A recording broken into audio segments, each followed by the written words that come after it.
I was reading from Nahum 1 verse 7, and I said this is my favorite version of the Bible,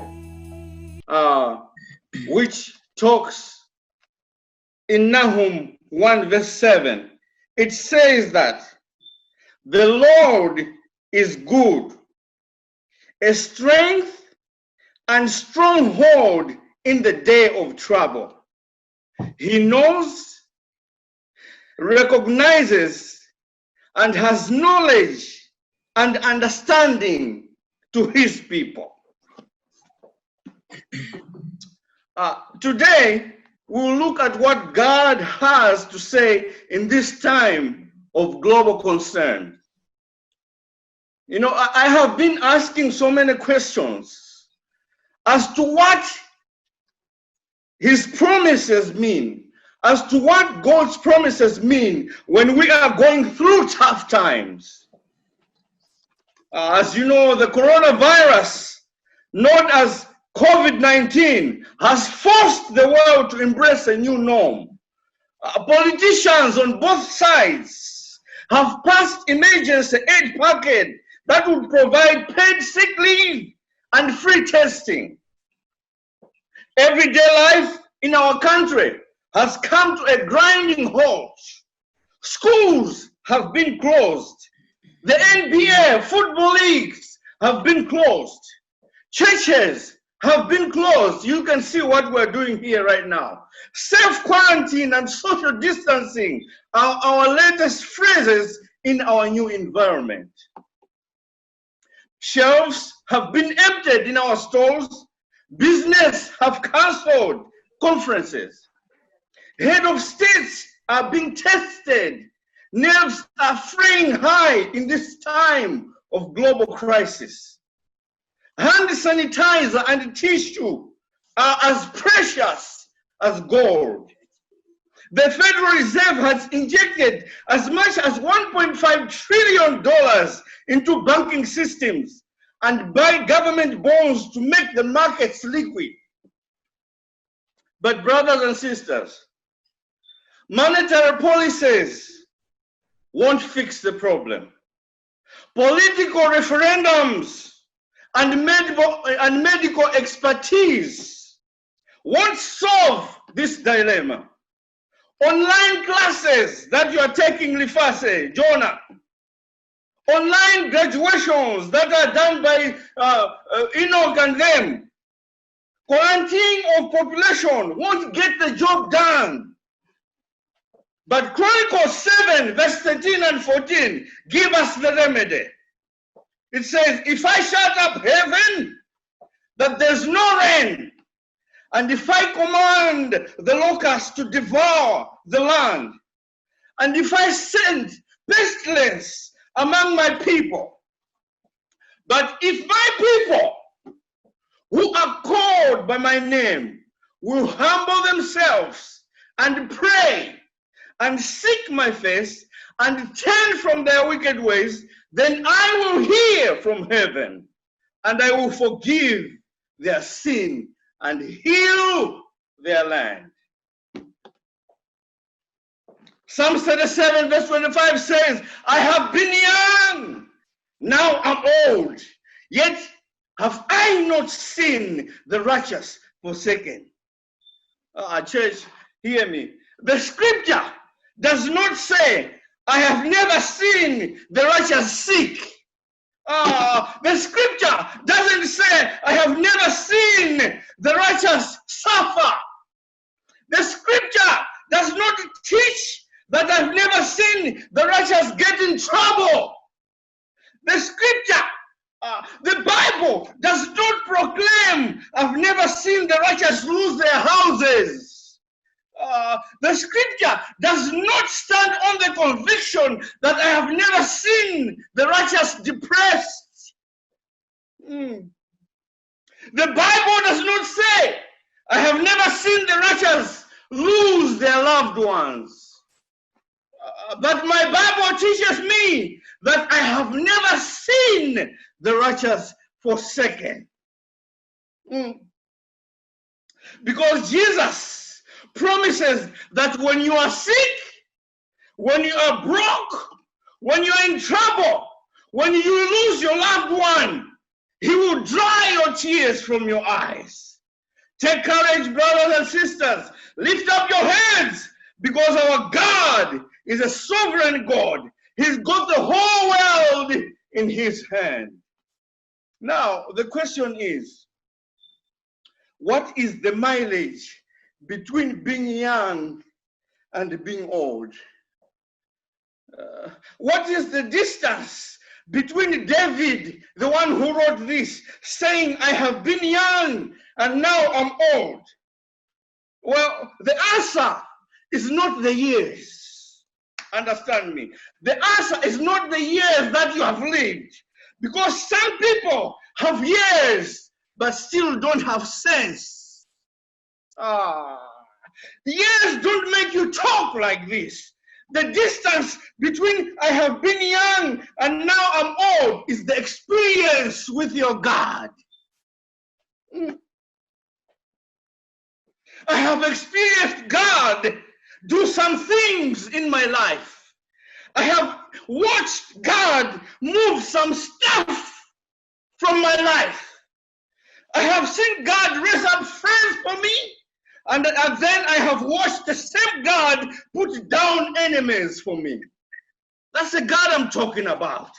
I've got experience with God that tells me that when my bottom is falling out, when the world is going crazy, I can go to sleep peacefully because I know my Redeemer lives. Which brings me to Nahum 1 verse 7. The Lord is good. The Lord is good. I can stop there. The Lord is good. If you just want to go home and say, the Lord is good, that's enough. The Lord is good. In spite of cancer, the Lord is good. In spite of tornadoes and storms, the Lord is good. In spite of earthquakes, fires, the Lord is good. The violence, the Lord is good. If I don't wake up next morning, the Lord is still good. If I lose everything that I have, the Lord is still good. In spite of what the economy is doing, the Lord is good. It doesn't matter who is seated in the White House right now, the Lord is good.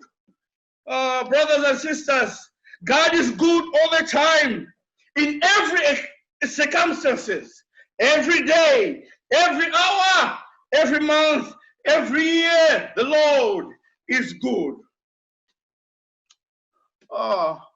He's good in the midst of your darkness, right in the midst of your trials. He is still good. The Lord is good. Not only does the Bible say the Lord is good, which gives us a divine assurance, but he is a stronghold in the day of trouble. Think about it. Which gives us not only the divine assurance, but the divine assistance. The word stronghold means a place of safety. God is a place of protection. God is a place of refuge. He is a safe harbor in the storms of life. Church, sooner or later, we will need a stronghold in our lives. Eventually, trouble will come to all of us, sooner or later. If you live long enough, life will close in around you, and trouble and pressure will come against you. But in times when life shifts on you, when life begins to sink, the child of God knows that God is the stronghold. Listen to what God is saying in Psalm 73 verse 1. Truly, God is good to Israel. Deuteronomy 33:27 says, the eternal God is thy refuge, and underneath are the everlasting arms. Proverbs 18:10 says, the name of the Lord is a strong tower. The righteous runs to it and finds safety. And Isaiah 43:2 says, when thou passest through the waters, I will be there with you. And when you pass through the rivers, they will not sweep you over. When you walk through the fires, you will not be burned. The flames will not set you ablaze. Now, most of the times, we like watching these preachers on TV. These prosperity preachers who gives us an impression to say that if you trust in God, you won't experience any trouble. That is not true. That is not true. Job says, a man that is born of a woman is of a few days, and they are full of trouble. Jesus himself said, in this world you will have trials and tribulations. Brothers and sisters, in this world there will be days of trouble. But thank God that we have a hiding place. We have a refuge. We have somewhere we can go to hide from the storms of life. Let me see if I can illustrate this to you. When you are a Christian, you are under God's protection. You are under God's protecting presence. So I was thinking, you know, when you take an umbrella in the rain, now stay with me, the umbrella will not stop the rain. It will just keep it from falling on you. Are we together? The umbrella will not stop the rain. It will just keep it from the rain from falling on you. Strong Christians, I repeat, strong Christians do not need a miracle every day. Strong Christians don't need God to move mountains every week. We just trust God on his past record. I praise God because of what he has already done for me. He has already provided for me. When you woke up this morning, God had already provided for you. That's what we have to praise him for. He has already delivered you. He has already protected us. He has already kept us from the storms of life. I have been young and I'm old. I've never seen the righteous forsaken. You know, God will take care of you. And if he doesn't, this is a disclaimer, you have to write it down. If he doesn't do anything, I said, God will take care of you. And if he doesn't do anything, he has already done it. Do you want me to remind you? Do you want me to remind you when you were back in Malawi? Do you want me to remind you when you were in that embassy? When you were asking God, when God moved mountains for you? Can you not praise him for his past record? God will wipe your tears when you're in trouble. He has already wrote your name in the books, Lamb of Life. He already promised and sent the Holy Spirit to comfort us. He already saved you and me from eternal death on Calvary. He is a stronghold in the time of trouble. All we need to do is trust God and have faith in his wisdom. Now, somebody defined faith in this way. Faith is believing in advance what will only make sense in reverse. Let me repeat that. Faith is believing in advance what will only make sense in reverse. What I'm trying to say, if you're looking for a job, you don't have it yet, but you are already thanking God. Thank you, God, for providing me a job. That's what faith is about. If you don't have a baby yet, you women, if you don't have a baby yet, but you come to his presence and thank him in advance, that's faith. Let me share a secret with you. A secret that I found out about God's blessings. My Bible says, he inhabits, he dwells in the presence of his people.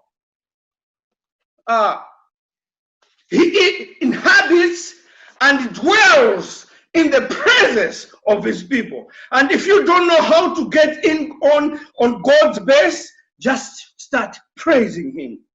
Just start worshiping him truthfully. Start giving God the glory.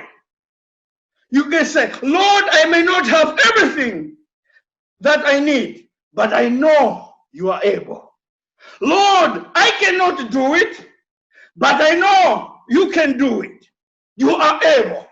Lord, they are trying to pull a rug under my feet, but build a fence around me. Lord, they are trying to destroy my life, but I know you are my protector. I know you are my Jehovah. You are my provider. Whatever I need, all I got to do is call on you, because you are the stronghold in the time of trouble. I have learned what Paul was talking about. You know, sometimes when you go through stuff, that's when you learn a lot of things. You know, when things are nice, when everything is nice, you don't really sometimes think you need God. But when you go through tough times, that's when you go to God and you go deeper into God's word. I found that what Paul was saying, he said, I have learned. So I thought, what did Paul mean here?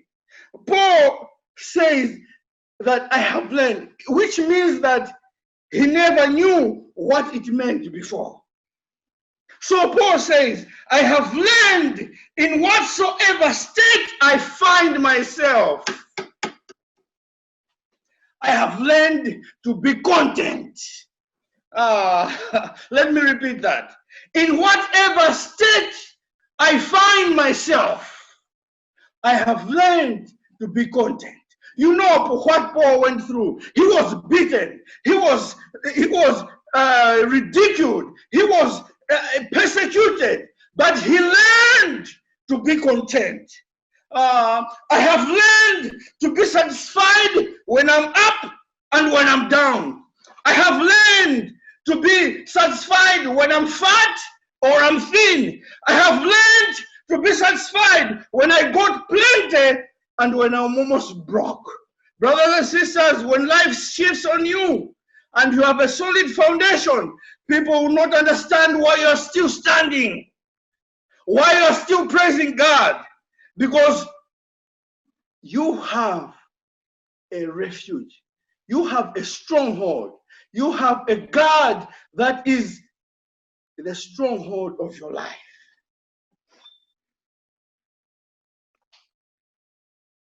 Now, the same verse says that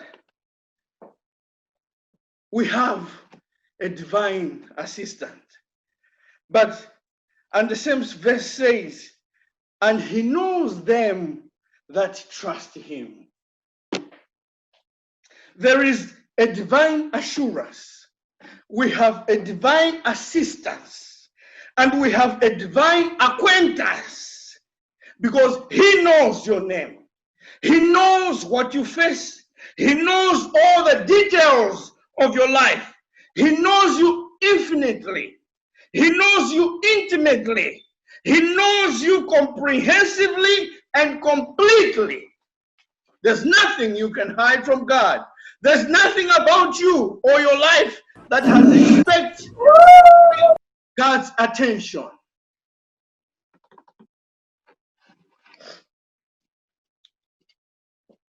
Life gets bitter sometimes, and things will not always taste right to the believer, because the devil knows how to mix enough trouble in the air. Now, let me close. I see that some people are dozing off. A young man went to his grandmother's house, and this young man had reached the end of his life. He started complaining to grandma that his life was not going well, how messed up things were for him. He said, "Grandma, things are not working out. I'm struggling in school. My grades are flopping. My girlfriend left me. They took me off the varsity football team. It's just so hard for me. I give up." Then grandma said, "Sit down here, son. Let me talk to you for a minute. I'm getting ready to bake a cake." So she said, "Can you get flour and start eating?" The boy says, "Oh, yuck. No way. I cannot eat flour." So the grandma said, "Oh, okay." And she said, "Can you have these raw eggs? Because you seem to be hungry. Can you have the raw eggs?" And the boy said, "Oh, I don't eat raw eggs. What's wrong with you, grandma?" Then the boy said, the grandma said, "Listen, son, these things by themselves don't taste good. But give me an hour and 20 minutes when I mix the flour with these eggs and this baking powder and the sugar." So when the cake came out of the oven, the grandma took the cake and gave it to the boy, and the boy enjoyed. Church, whatever happens in your life on an individual basis by themselves may not taste that good, but let God mix in with his love. Let God mix it with his spirit. Don't let the troubles of life get you down. Mix it with God's love. Don't let the heartbreaks that you are facing get you down. Mix it with the Spirit of God. God is a way maker. Don't let your trials get the best of you. Mix it with God's love. Don't let what comes against you destroy you, because God is there for you. You are stronger than anything the devil can throw at you, because you have somebody who is divinely acquainted with you. Hallelujah. I thank God that I have a shepherd who knows me. The Lord is my shepherd. I shall not want. He makes me lie in green pastures. Church, in closing, we usually talk about the children of Israel most of the times as being people who rebelled against God. But they were no more vile and no more evil than us today. We have reviled God's law. We have ignored God's words. And we have found countless ways to cut God out of our lives. Am I talking to somebody this morning? The deadly decline in our morality can all be traced to our abandonment of God. But even in the midst of this all, the Lord is good. When we talk about God's goodness, we're not here to understand the divine purity or of his holiness. But when we talk about God's goodness, we are talking about the benevolence, the kindness, the graciousness of the Lord. The goodness of God is that perfection of his nature, which inclines him to deal generously with his creatures. You may be witness. The goodness of God, like every other protection of his nature, is infinite. It cannot be added to. It could not be greater. This goodness requires nothing in us to call it into exercise towards us. It is not the cross and the resurrection that makes God good. Some people are already ridiculing me. I'm saying it is not the cross and the resurrection that makes God good. It is not the cross and the resurrection that makes God gracious towards us. He was good and gracious before the cross. He was good and gracious before the resurrection. For God has not commanded his love towards us that while God commanded his love towards us that while we were yet sinners, Christ died for the ungodly. God lets the sun shine on the just and the unjust. He is good to the drug dealer. He is good to a homosexual. I know pastors don't want to talk about this. He is good to an adulterer. He is good to even those who sit in his presence and act like they don't know he is good. Because God never treats anybody differently.